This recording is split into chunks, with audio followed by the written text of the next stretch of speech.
Hello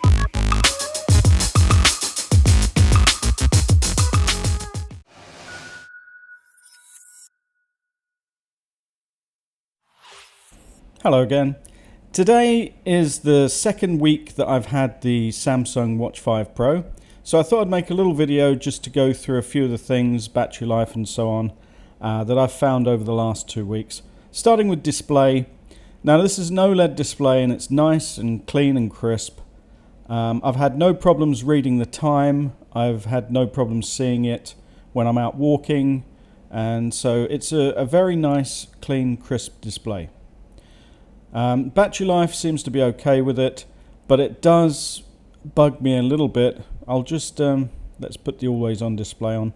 Always on display I don't use because I find it pointless. The Garmin Transflective display is always on and you can see the time clearly all the time, indoors, outdoors. As long as you've got a light, you can see something.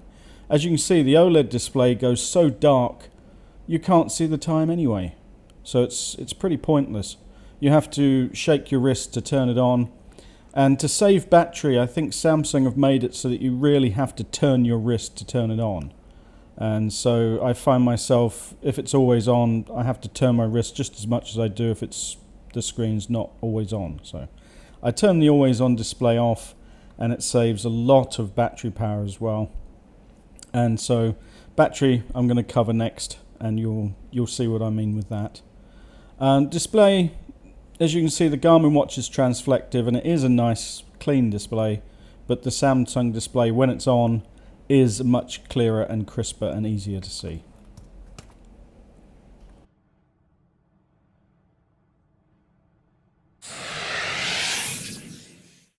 Okay, so battery life now. With the battery test I did 2 tests. The first test, this is the results. So 100% to 2%, I got 4 days. That was with always on display off and a couple of other settings off, but the watch was still completely usable. Test 2, I had the always display on and oh dear, it made a big difference to battery life. I couldn't get very much.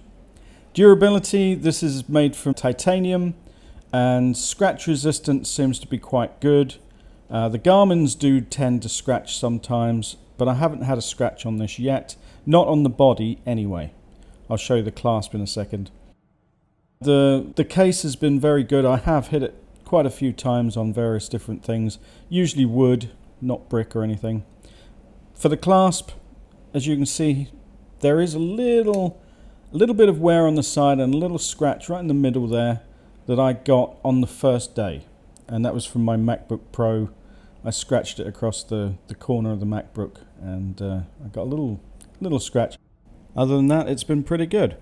The strap on this, or the band, is like a fluoroelastomer or rubber band, and over the last 2 weeks it has got much softer, much more flexible, and when you wear it on your wrist now it doesn't stand out and stick out like it did at first. Now last year when I got the Samsung Watch 4, I changed the band out pretty much immediately because I didn't like the way it jutted out from the wrist. But as you can see, it's really pulling in nicely and it's softened up a lot over the last 2 weeks. It does get a little bit grubby at times, but you can just wash it with a little bit of soap and water and it will clean off. Customization, watch faces and display layouts and things. You can pretty much change everything on this watch to the way you want it to be. The Facer app, I did a separate video on watch faces, but the Facer app, when you install the watch faces, they're very, very vibrant, and you can get a lot of fun watch faces like this one. I really like this one. It's got the weather and everything else that you need for the day, and it's a bit of fun. It's a nice, bright watch face, and I really enjoy it. But you have to be careful because these do suck a little bit more battery life than the regular ones that come with the watch. This one I made to go alongside my Fold 4 wallpaper that I put on, because I'm a big fan of Tom Brown and I do like his things. I think they're really nice. So I made this one myself, and it's got, again, around the edge you can see the different things. There's that always on display again. I don't think it's bright enough. Okay, so that's it for today. I hope you enjoyed the video, and I'll see you next time. Bye for now.